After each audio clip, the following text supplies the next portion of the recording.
Esse é o módulo 1 do curso Boas Práticas com Estudantes Neurodiversos. Orientações para docentes do ensino superior.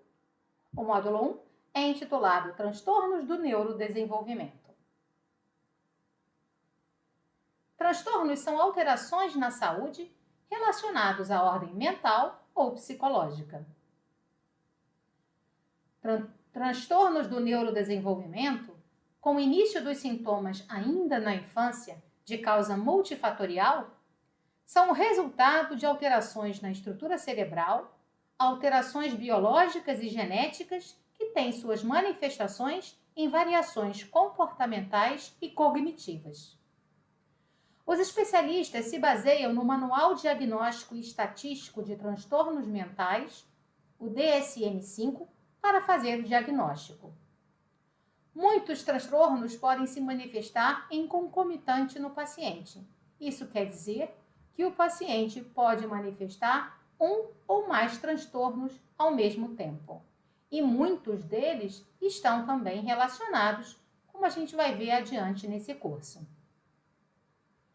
Dificuldades características dos transtornos do neurodesenvolvimento estão relacionadas aos aspectos da aprendizagem, prejuízos globais no desenvolvimento das habilidades cognitivas, linguagem, comunicação e comprometimento intelectual.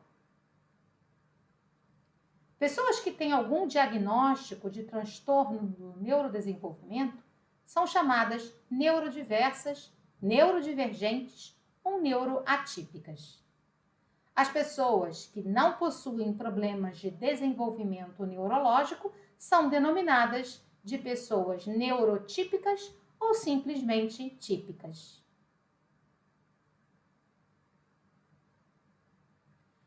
Você já ouviu falar em neurodiversidade? Sabe o que significa esse termo? Neurodiversidade é um movimento protagonizado pelas pessoas que possuem o diagnóstico de transtorno do neurodesenvolvimento. Ele foi inicialmente liderado por pessoas autistas, mas foi ganhando força. O movimento ganhou força graças à maior visibilidade e presença de pessoas neurodiversas nos espaços de destaque social, incluindo os espaços acadêmicos. Pessoas neurodiversas assumem o protagonismo de suas ações frente às determinações estigmatizantes pela sua condição neurológica e suas potencialidades são destacadas. Esse é um dos grandes objetivos, é um dos grandes móveis do movimento da neurodiversidade. Aqui no nosso canto direito da tela, nós temos o símbolo do infinito colorido que representa o movimento da neurodiversidade. É um símbolo usado internacionalmente para essa representação.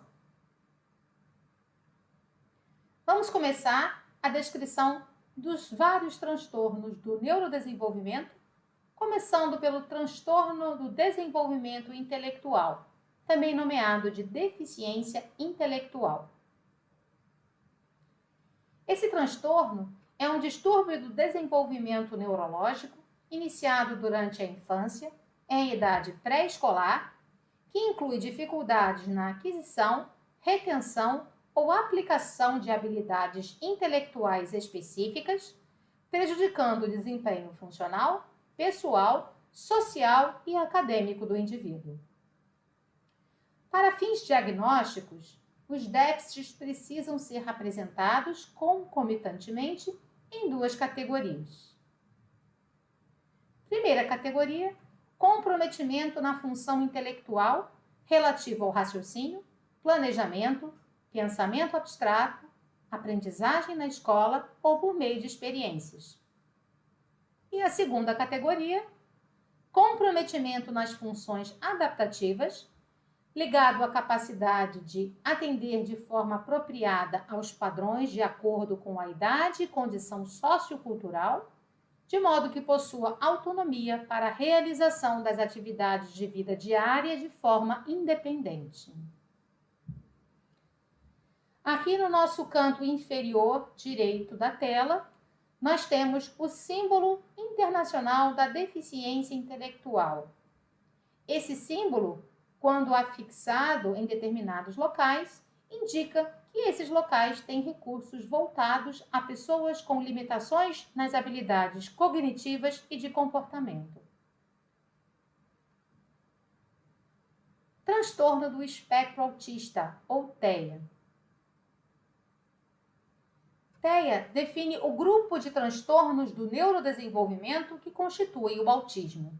São eles: transtorno autista, síndrome de Asperger, transtorno invasivo do desenvolvimento e transtorno desintegrativo da infância. O risco do TEA é majoritariamente genético, cerca de 97% do risco, com alta herdabilidade, em torno aí de 81%. Dificuldades significativas na interação e na comunicação social, sendo verbal ou não verbal em diferentes contextos interpessoais, com padrões de comportamentos, interesses ou atividades restritos, repetitivos e ou estereotipados, prejuízos no funcionamento social, ocupacional ou em outras áreas da vida, são alguns sintomas manifestados pelas pessoas que estão dentro do espectro. Pessoas com TEA geralmente têm condições concomitantes, ou seja, outros transtornos são diagnosticados juntamente com o TEA. Vamos dar alguns exemplos: o transtorno do processamento sensorial e o transtorno do processamento auditivo, por exemplo, são transtornos que muitas vezes são diagnosticados em concomitante com o transtorno do espectro autista. Nesses dois casos exemplificados, se temos condição de hiper ou hipossensibilidade nos 5 sentidos, conforme o transtorno do processamento sensorial, e a dificuldade de se comunicar em ambientes ruidosos, conforme os sintomas de transtorno do processamento auditivo. A apresentação dos sintomas é ainda no período inicial do desenvolvimento, nos primeiros meses de vida, mas esses sintomas se tornam mais evidentes à medida que as demandas sociais aumentam sobre o indivíduo. Isso vai acontecer lá por volta dos 2 ou 3 anos de idade. Todos os sintomas podem ser minimizados por estratégias aprendidas ao longo da vida e, nesse caso, as intervenções psicossociais são importantes para a minimização dos sintomas. O diagnóstico do TEA, ele é clínico, realizado por observação direta do comportamento do paciente e de entrevistas com pais e cuidadores. O diagnóstico acompanha sempre uma classificação de suporte, que varia de nível 1 a 3. Essa classificação se refere a quanto a pessoa autista necessitará de auxílio ou apoio para realizar as atividades.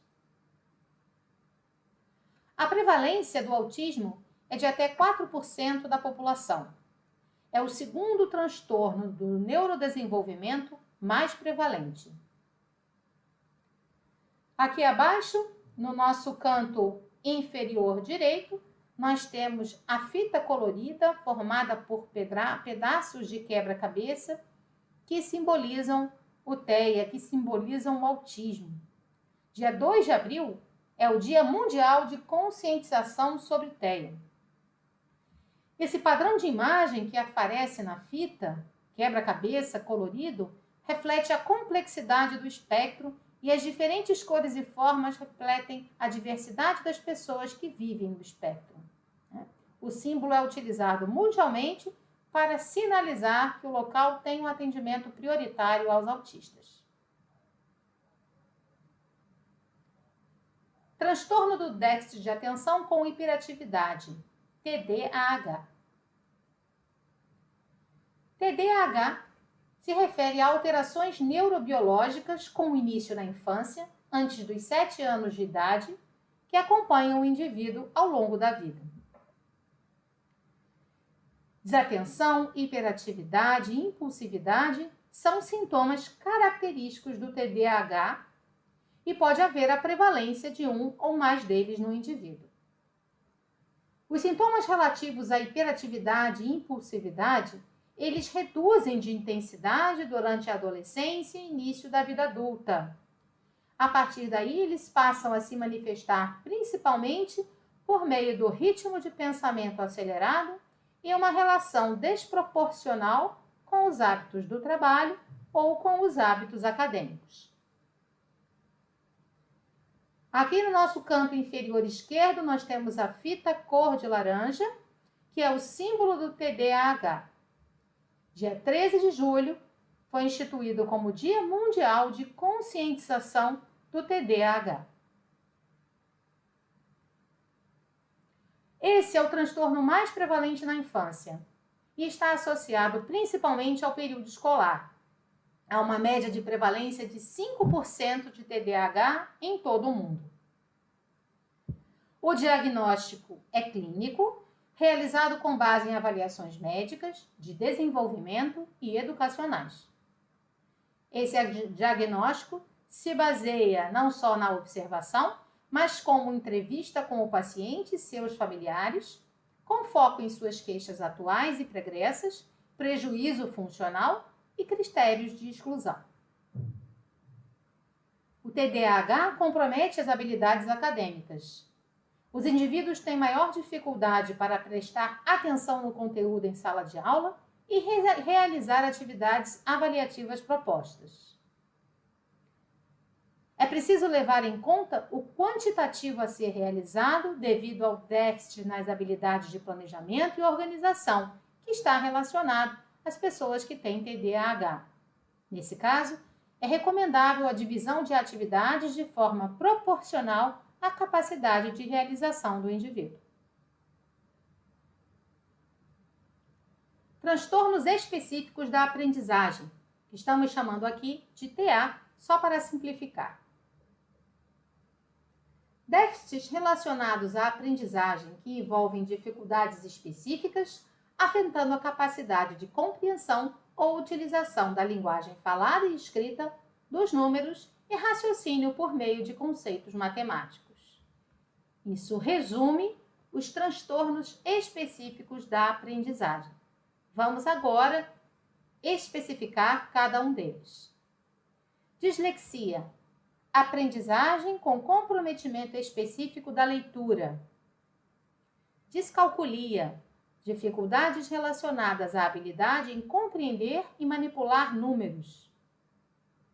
Desortografia. Relacionada ao comprometimento da escrita para estruturar, organizar e produzir textos. Há também transtornos do desenvolvimento da coordenação, que agrupamos aqui junto com esses TAs, os transtornos específicos da aprendizagem. Esses transtornos do desenvolvimento da coordenação afetam o domínio nas habilidades de coordenação motora. São dificuldades relacionadas a desenhar, copiar, coordenar e regular movimentos voluntários especializados. Nós temos aqui a disgrafia e a dispraxia como exemplos, então, do transtorno do desenvolvimento da coordenação. Transtornos motores. Particularmente aqui, chamamos atenção para a síndrome de Tourette. A síndrome de Tourette é uma alteração neuropsiquiátrica relacionada a fatores genéticos, neurofisiológicos e neuroanatômicos, causando alterações comportamentais e compulsivas, tiques motores e vocais. O início dos sintomas é durante a infância e há um comprometimento significativo nas habilidades sociais e psicológicas. Os tiques motores que se manifestam pela síndrome são piscar, franzir a testa, contrair músculos da face, balançar a cabeça, girar o pescoço e contrair de forma abrupta os músculos abdominais. Os tiques vocais mais comuns são ruídos desarticulados, tal como tossir ou espirrar, fungar ou limpar a garganta. O desenvolvimento das habilidades cognitivas reduz de forma significativa a manifestação dos tiques ao longo do tempo, principalmente quando o indivíduo tem um suporte de atenção psicossocial, de tratamento psicossocial. As manifestações da síndrome causam desconforto social, e isso leva a sintomas que se manifestam juntamente com ela, como sintomas de ansiedade, irritabilidade ou fobia social.